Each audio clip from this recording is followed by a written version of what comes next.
Welcome to Kenton's videos. Enjoy the video. You start by making sure your switch is running the required system update. This enables Bluetooth audio. Once updated, put your headset into pairing mode so the console can see it. Now, go to System Settings, scroll to Bluetooth audio and select Pair Device. This is the first actionable step.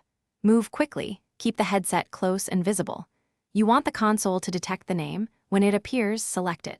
This initiates the secure link and prepares audio routing. After your headset appears, you select it to connect. You'll see a confirmation on screen when pairing completes. Once connected, adjust volume with the Joy-Con or Pro controller and test both system sounds and game audio to verify routing.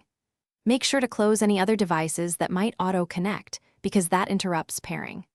Also, note why. The switch streams audio but does not accept Bluetooth microphones, so voice chat requires the mobile app or wired options. Keep the headset within a few meters for reliable audio. To finalize, confirm your headset is listed as connected in Bluetooth audio and resume your game. Audio now outputs to the device. Once done, use Reconnect if it drops, or disable and re-enable Bluetooth in settings to force a fresh link. If pairing repeatedly fails, restart both the switch and the headset, then try again. A key troubleshooting tip: if voice chat is required and your Bluetooth headset mic won't work, use the Nintendo Switch Online mobile app for voice, because the console does not support Bluetooth microphones. Thanks for watching. Consider subscribing if we helped you.